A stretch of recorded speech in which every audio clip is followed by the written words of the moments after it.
Howdy, Bobcats! Welcome to another episode of Here, There, and Everywhere. I'm Juliet DeLisa, your sports editor. And I'm Hadley Golan, your entertainment and opinion editor. So we have an exciting episode for you today. We have our future. So we're going to talk about colleges. We're going to talk about what our majors are. Some advice for people who are applying right now. Some advice from me about sports recruiting and committing, and then our fears for going into college. So, and also things we're looking forward to. So let's go. Boom.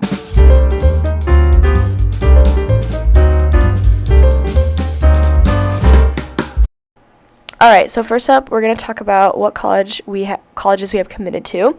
So you can go first, Hadley. Okay. So I committed to the University of Arizona, which was my dream school, so I'm really excited about it. And where did you end up going to, Juliet? So I'm committed to Cal State Monterey Bay to play some volleyball with a scholarship. And I'm super excited because I'm probably going to start. But other than that, yeah, it would be so much fun. And I'm majoring in communications and humanities with minoring in cinematic technology and business administration. So I have a lot to do, but I'm super excited. I'm majoring in communications, and I'm probably going to add elementary school education. Awesome sauce. Okay. So next we're going to talk about our process of applying. So I'm going to have Hadley go first because hers was completely different than mine. So go ahead. Okay. So I'm not like Juliet, so I didn't get in on like a sports scholarship. So I had to do it like the old-fashioned way. And my process, well, first I actually kind of wrote my essays. That was like more my thing because in AP Lang last year we had to start writing essay prompts. So then I was like, okay, great. I'm already in that zone.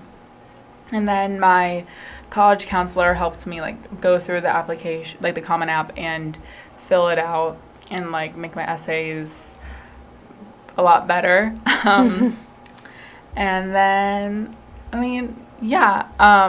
with my GPA, I was eligible for an academic scholarship. So that's a big help when it comes to college tuition these days. So yeah, how about you, Jules? Okay, so mine was so much different than that and annoying. But I play volleyball for club and high school, and I play on one of the best teams in the country. I play at Coast Volleyball Club, and I happened to get offers from many schools that were very high level and that I didn't want to go to. So things like Cornell, like I got an offer from Cornell, and now that I look back on it, I don't regret my decision to reject them, but sometimes when I wake up at night, I'll be like, why didn't I take that offer? But now that I look on it, like Cal State Monterey Bay has everything that I would want ever. But however, the process to commit to school for a sport is tedious. You have to email and text and play always 100% at tournaments, and you have to be noticeable. You have to be loud on the court and or the field or wherever sport you're playing, but you have to be noticeable. You can't just be quiet. You have to be noticeable so coaches can see you and notice you. But the way that I committed was my coach Cody from Cal State Monterey Bay. He texted me privately on messages. I don't remember, but he got my phone number somehow. But he got my phone number. And he texted me and he said, I think you're an awesome player. Can I have you visit our school? Sometime in, I don't remember. It was October of last year, I think. Wait, no, spring, April, in April. And I went and visited, and it is such an incredible campus, and it's so nice, and I fell in love with it, and I was like, I want to go here. And they offered me a scholarship, and I was like, hell yeah. And then they took me out to a nice lunch. And then now I'm at Cal State Monterey Bay. So my advice for people who are trying to commit for a sport is you have to be proactive with your emails, always. Be proactive with your phone calls. Don't stand anyone up. Like, if you have an offer that you don't want, don't take it. Like, don't. just don't do it. I mean, it sounds great. Like, I'm going to give my Cornell. Okay, Cornell. Okay, sorry. My only advice would be, if you don't want an offer, don't take it. It is not worth it if you're not going to be happy. So make sure that you're going to be happy at your school.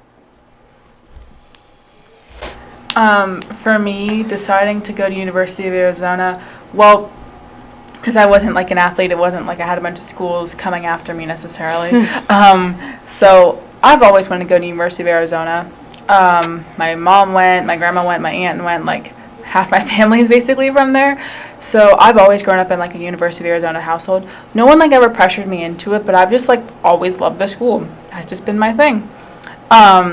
So once like junior year hit and I like really had to think about where I want to go, what I want to do with my life, I toured it in April, and I sat on the steps of their gym after hearing like one of the backstory things about like their fight song or and their motto, like bear down, and I always sat there crying because I just like wanted to go to the school so bad, and I just like completely fell in love with the campus and the atmosphere and like the spirit and everything. So that was the moment I knew I wanted to go there, and yeah, and then I applied, and then when I got in, that was like a moment of clarity for me that I'd actually like done what I've always wanted to do since I was really little. So yeah. Honors college? We can skip it. You can skip it? Okay. Yeah. So next up, we're going to talk about our fears for going into college, because college is intimidating, and you're leaving home and you're going far. So, yeah, my fear, 100%, is losing contact with most of the people that I have friends with here. I think it's just like leaving Sage Creek, because I don't even know how long I've spent at this school. Like, how many hours I've spent at this school is ridiculous because of how much volleyball I play and how much coaching I do. It's just, I'm going to fear losing this school because I know people hate school. And I know I sound like an idiot or a weirdo saying this, but I love this school with every part of me. I love Sage Creek so much, and I wouldn't trade it for anything. I'm so happy I chose Sage Creek and not Carlsbad. I almost said a bad word. And not Carlsbad. So, yeah. I just have such a great family here, and I feel very supported, and, yeah. That's my fear. Okay. I mean, for me, I agree with Juliet's thing about, like, losing contact with people, because coming from an only child standpoint, like, my friends are, like, my siblings, basically. Like, they're what I have.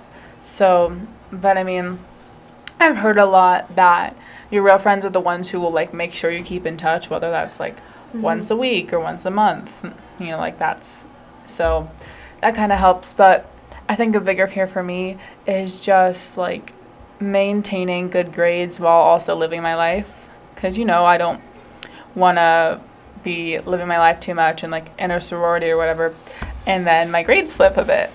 So I have to just, you know, learn how to fully balance that, which is a lot different than high school. And also college classes are so hard. I just took a Mira Costa English class. Y'all, what am I going to do with myself? Anyways, we got this. So things we're looking forward to. I'm definitely looking forward to the volleyball. This is like something I've been looking forward to since I started playing volleyball, was playing college volleyball and being on a team that I know I'm with other people that are on the same level as me, and we all can contribute equally and win. So I think that, and also just like leaving my house, sometimes I feel a little constrained in there. And I want to explore and do my own thing and not have to worry that my mom is going to worry about me if I'm out after 8 o'clock or something like that. But because I know nothing's going to happen to me because I'm smart. But and that I don't have to keep my location on 24/7, and but also it comes with that is we need to be disciplined and not do dumb things and be smart about it, but also at the same time I'm very looking forward to having that freedom and not having to worry about parents being mad at me for doing something like that, like being out after 8 o'clock. But other than that, that's not what I'm saying, but I'm also looking forward to meeting new people and getting new friends and living as an adult in college. So. I definitely agree with that. I find that being an only child, the reins that my parents hold on me are kind of tight sometimes. But I'm excited to just like go to college and start like the rest of my life and learn full independence, because I'm not going to have my parents banging on my door if I oversleep through my like 10 alarms.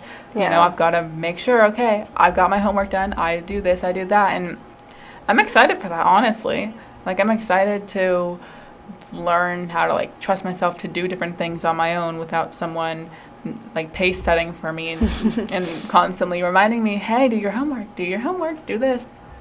And also, I'm excited to like make new friends and get out of California.